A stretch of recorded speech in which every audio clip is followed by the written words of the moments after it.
अरे भैया सुनो, ताजा ताजा सब्जी आ गई है, पी लो आ जाओ, आज ही चखोगे सस्ती तो और बार फ्रेश बार सब्जी ले जाओ। रामपुर नामक एक बहुत ही खुशहाल गांव था, जहां चारों तरफ हरियाली और समृद्धि थी।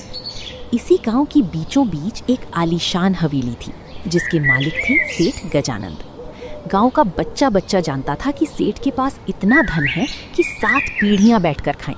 पर सेठ खुद एक कौड़ी खर्च करने से पहले 100 बार अपनी आत्मा से मशवरा करते थे। एक सुबह सूरज की पहली किरण के साथ सेठ जी अपनी हवेली के बरामदे में बैठकर फीकी चाय का आनंद ले रहे थे, क्योंकि चीनी के दाम बढ़ गए थे। अचानक कहीं से एक मक्खी उड़ती हुई आई और सीधे उनकी चाय के प्याले में गोता लगा गई।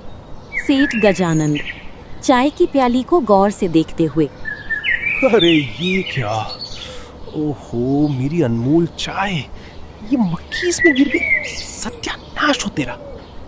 लेकिन ठहरो, इस मक्खी के पैरों और पंखों पर तो कुछ चिपका हुआ है। हाँ, ये तो चाशनी है, बिल्कुल शुद्ध देसी घी की जलेबी की खुशबू आ रही है। लगता है ये मक्खी पास वाली गली के हलवाई की दुकान पर बैठकर आई है। वाह, चाय के साथ जलेबी का स्वाद बिल्कुल मुफ्त। भगवान तेरा लाख लाख शुक्र है कि तूने सुबह सुबह मेरा नाश्ता मुफ्त में करवा दिया। अब अगले 4 दिनों तक जलेबी के बारे में सोचने की भी जरूरत नहीं। पैसा भी बच गया और पेट भी खुश। लक्ष्मी अंदर से आते हुए गुस्से में, हे नारायण, क्या दिन आ गए हैं। आप तो मक्खी चूसने की कहावत को सच कर रहे हैं। आपके पास स्वर्ण मुद्राओं के ढेर लगे हैं, पर एक दिन भी ढंग का भोजन नसीब नहीं होता। कब तक हम इस तरह एक एक पैसे के लिए तरसेंगे? सुनिए जी, पिछले 1 साल से मेरी एक ही इच्छा है, मुझे मछली खानी है। आज आप कुछ नहीं सुनेंगे, आप बाजार जाएंगे और सबसे बढ़िया मछली लेकर आएंगे। अगर आज मछली नहीं आई तो समझ लेना कि इस घर में आज से चूल्हा नहीं जलेगा। मछली? क्या तुम जानती हो लक्ष्मी कि आजकल महंगाई आसमान छू रही है? मछली खाने का मतलब है अपनी जमा पूंजी में आग लगाना।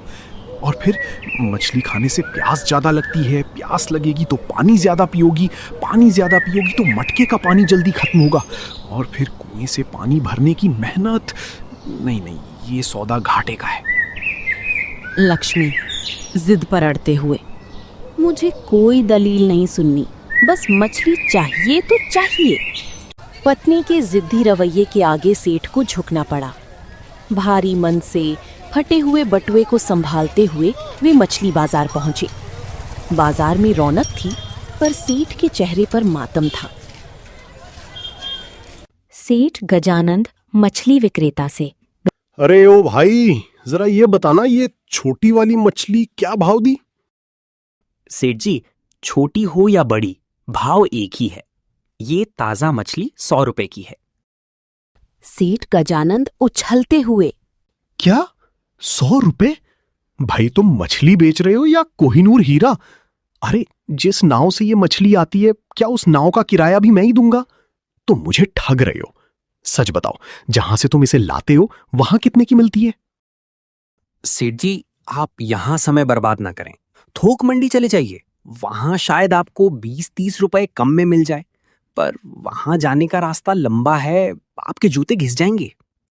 सेठ ने जूतों की परवाह नहीं की और थोक मंडी जा पहुंचे। अरे भाई, महंगाई कितनी बढ़ गई है। ऐसा ही चलता रहा तो मछली देखने को भी नहीं मिलेगी, और मेरी पत्नी है कि उसे मछली खानी है। मंडी जाके देखता हूँ क्या भाव है। सेठ जी नाक सिकोड़ते हुए, अरे भाई, ये मछली कितने की दे रहे हो? सेठ जी, ताजी मछली है, सिर्फ 100 रुपए किलो। क्या 100 रुपए? बहुत महंगी है, 50 में दे दो। अरे सेठ जी, 50 में तो हमें घाटा हो जाएगा। चलिए, आपके लिए 80 रुपए कर देता हूं। सेठ जी, ये मोल भाव नहीं, जंग हो रही है, इससे कम में तो मुमकिन नहीं। अरे भाई, थोड़ा तो कम करो, आखिर मैं आपका पुराना ग्राहक हूं। पुराने ग्राहक हैं तो फायदा भी तो हमें ही होना चाहिए, नुकसान नहीं। ठीक है, आखिरी भाव बोल रहा हूं, 65 रुपए। सेठ जी, एक बात बताऊं? हाँ, बोलो। जब आपको पैसे ही खर्च नहीं करने, तो तो सीधा नदी पर क्यों नहीं चले जाते? वहाँ मछलियाँ तैर रही हैं, हाथ डालिए और मुफ्त में निकाल लीजिए। सेठ को ये बात बिजली की तरह कौंधी। मुफ्त, ये शब्द उनके कानों में संगीत की तरह गूंजा। अरे मैं ये कैसी जगह पे आ गया। चलो कोई बात नहीं, मुफ्त की मछली तो मिलेगी। मेरे लिए तो अच्छा है, मुफ्त की कसरत भी हो गई।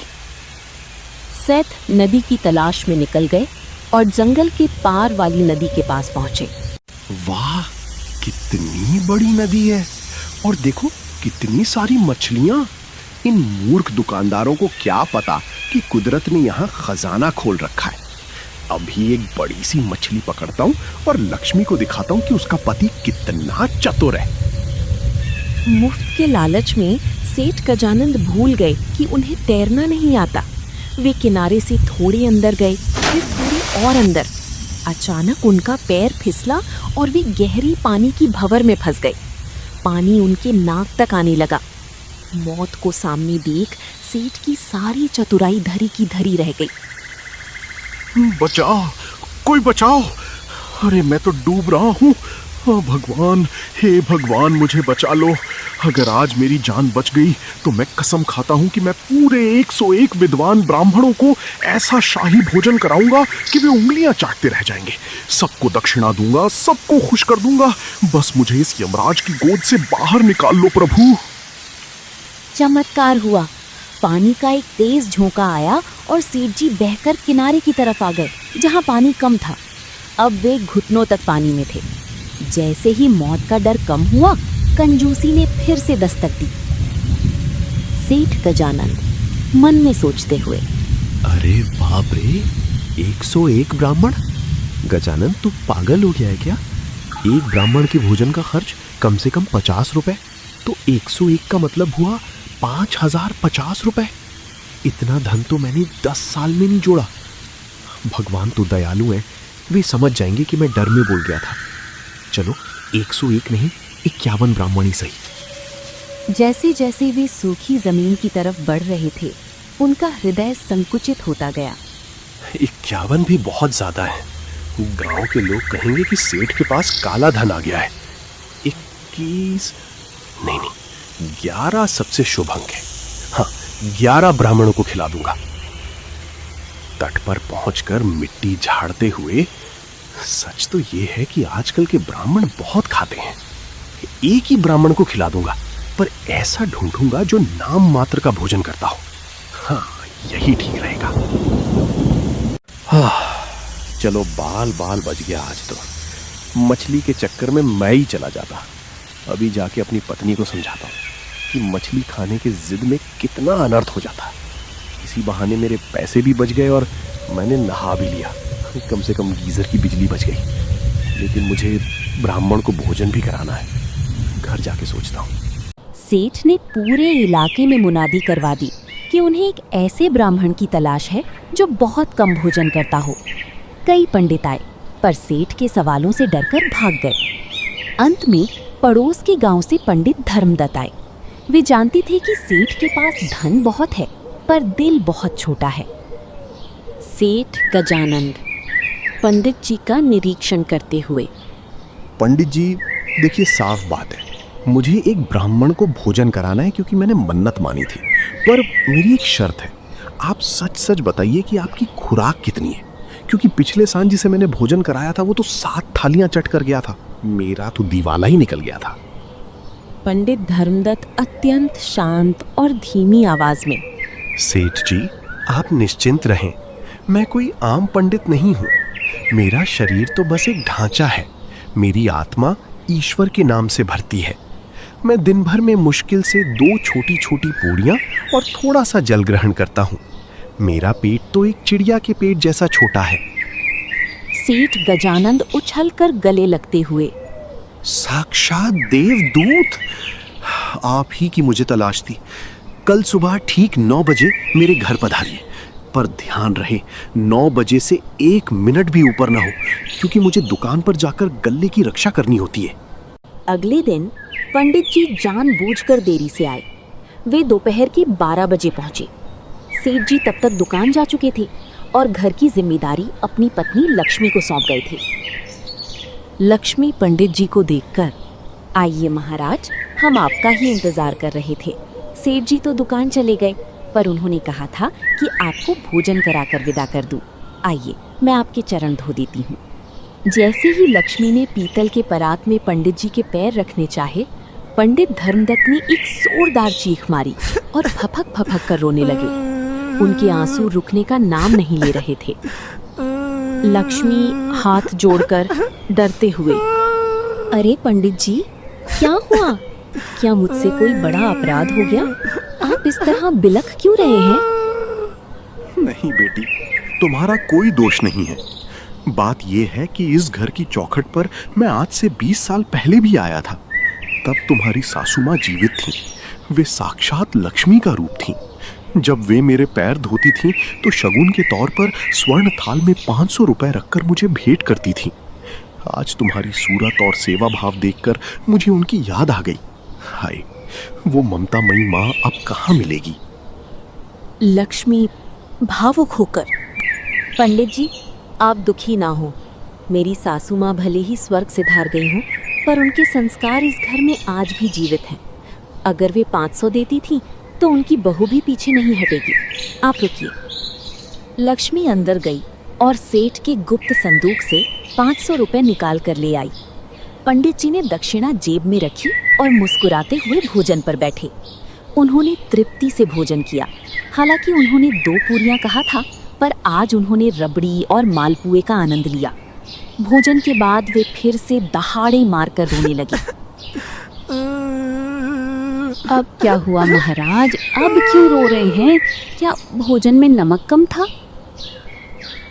पंडित धर्मदत्त दुख भरे स्वर में, बेटी, भोजन तो दिव्य था, पर तुम्हारी सासू माँ की एक और रीत थी। भोजन के बाद वे मुझे 5000 रुपए की महादक्षिणा और 1 साल भर का राशन, गेहूं, चावल, दाल और घी का डिब्बा दान करती थीं। वे कहती थीं, पंडित जी, आप भूखे रहेंगे तो हमारे पुरखों को शांति कैसे मिलेगी? आज मुझे लग रहा है कि वो दौर खत्म हो गया। अब कोई दानवीर नहीं बचा। चलो, मैं अभागा यहाँ से खाली हाथ ही जाता हूँ। लक्ष्मी दृढ़ता के साथ, नहीं पंडित जी, आपको खाली हाथ जाने देकर मैं अपनी सासू माँ की आत्मा को कष्ट नहीं दूंगी। सेठ जी भले ही कंजूस हो, पर मैं इस घर की लक्ष्मी हूँ। आप रुकिए, मैं सब प्रबंध करती हूँ। लक्ष्मी ने फिर से संदूक खोला, 5000 रुपए निकाले और एक तांगे पर 2 महीने का राशन लदवाकर पंडित जी को विदा किया। पंडित जी खुशी खुशी घर पहुँचे। रामू, मैं घर जा रहा हूँ। तुम भी दुकान बंद करके घर जाओ और कल टाइम से आ जाना। जी सेठ जी, ठीक है। शाम को जब सेठ गजानन घर लौटे तो उन्होंने देखा कि गल्ला, तिजोरी खाली है और घर का राशन गायब है। जब लक्ष्मी ने पूरी राम कहानी सुनाई तो सेठ को लगा कि उनके दिल का दौरा पड़ जाएगा।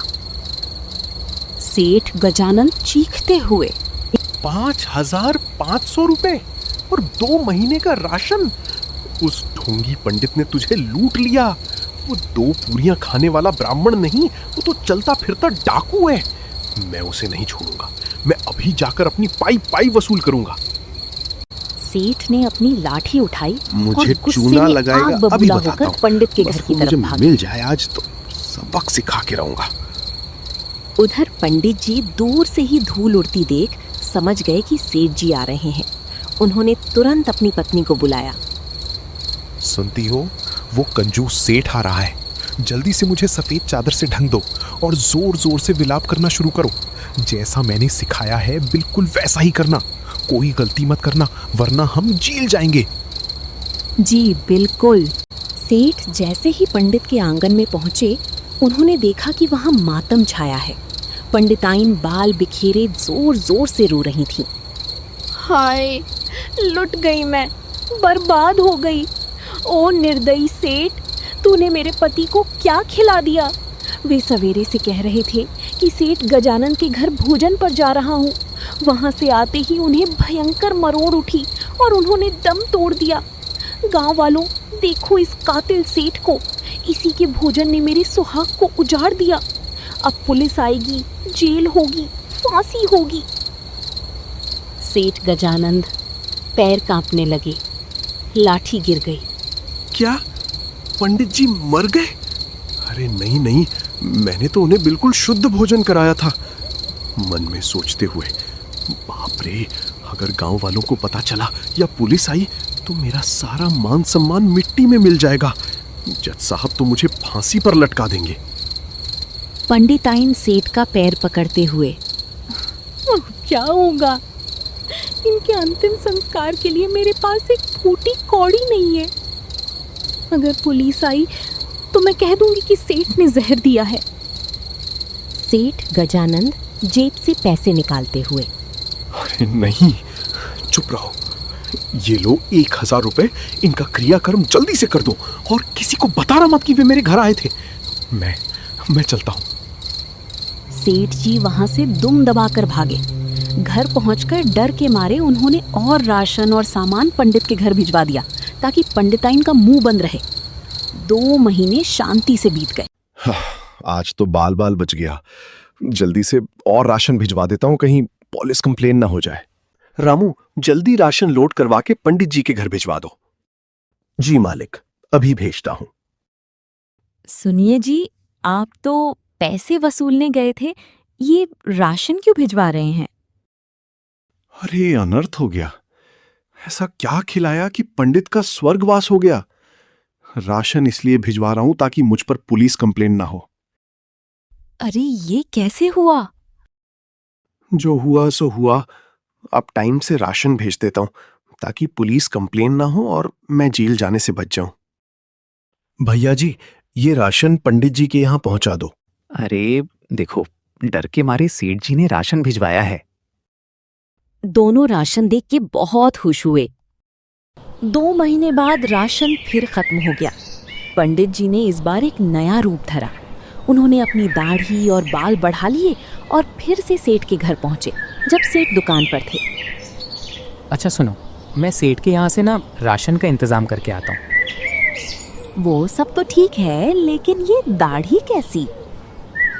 वो मैं तुमको बाद में बताता हूं, अभी देर हो रही है। अरे पंडित जी, आप तो मर गए थे। पंडित धर्मदत्त गंभीर आवाज में, हाँ बेटी, मैं मर गया था, पर स्वर्ग में तुम्हारी सासू माँ और तुम्हारी बेटी गुड़िया, जो बचपन में शांत हो गई थी, बहुत परेशान थे। भगवान ने मुझे विशेष दूत बनाकर वापस भेजा है ताकि मैं उनका संदेश पहुंचा सकूं। लक्ष्मी आंखों में आंसू लेकर, मेरी गुड़िया, वो कैसी है? क्या उसे वहां सब मिलता है? क्या बताऊं बेटी, स्वर्ग में सब कुछ है, पर वहां हजामत बनाने वाला कोई नाई नहीं है। देखो मेरी दाढ़ी कितनी बढ़ गई है, और तुम्हारी गुड़िया, वो तो बहुत कमजोर हो गई है। उसे वहां ताजे फल, मेवे और रेशमी कपड़े नहीं मिल रहे। और सबसे बड़ी खबर, तुम नानी बन गई हो।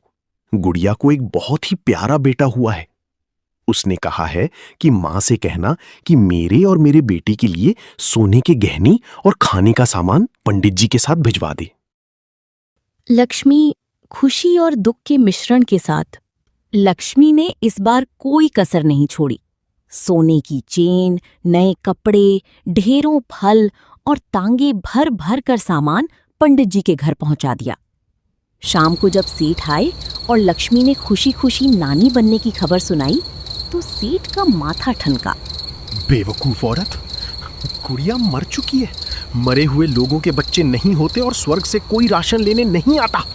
वो पंडित तुझे और मुझे मिलकर लूट रहा है। आज मैं उसका अंत कर दूंगा।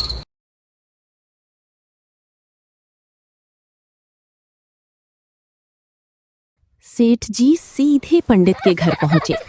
पंडित जी वहां अपने नाती को खिला रहे थे। सेठ को देखते ही पंडित जी मुस्कुराए। आइए सेठ जी, स्वर्ग से गुड़िया ने आपके लिए आशीर्वाद भेजा है, पर क्या करें, स्वर्ग का रास्ता बहुत महंगा है।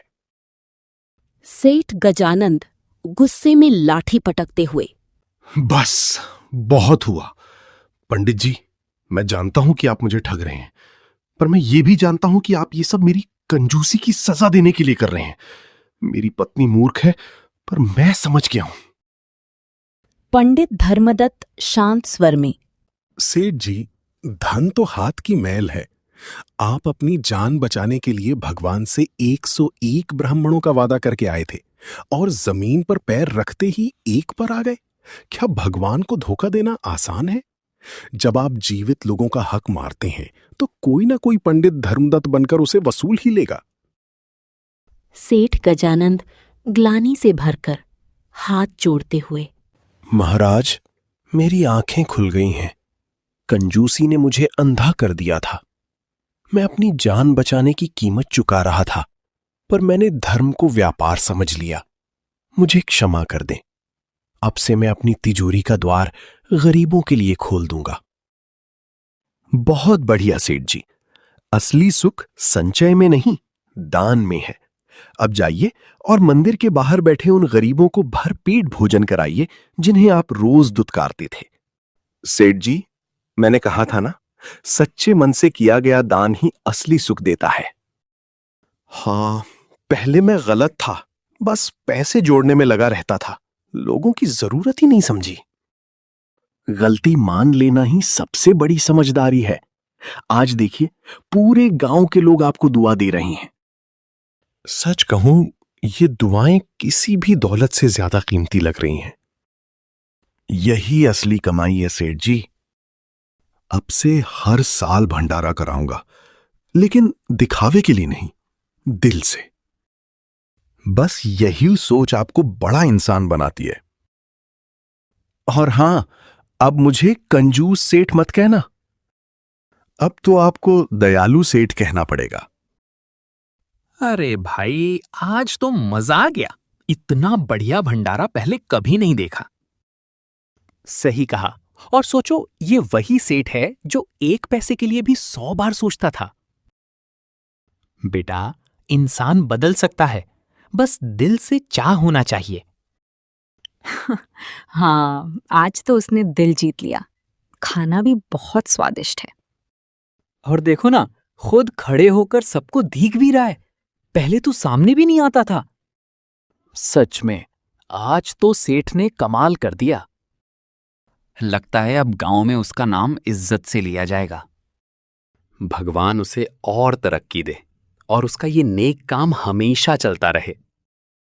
उस दिन के बाद सेठ गजानंद का नाम गांव में कंजूस नहीं बल्कि दाता गजानंद के रूप में लिया जाने लगा। उन्होंने हर महीने गरीबों को भोज कराना शुरू किया और पंडित धर्मदत्त उनके सबसे अच्छे सलाहकार बन गए। जो इंसान भगवान से किए वादे और दूसरों के हक को कंजूसी में दबाता है, उसे कुदरत किसी न किसी बहाने सबक सिखा ही देती है। धन की असली शोभा दान और परोपकार में है।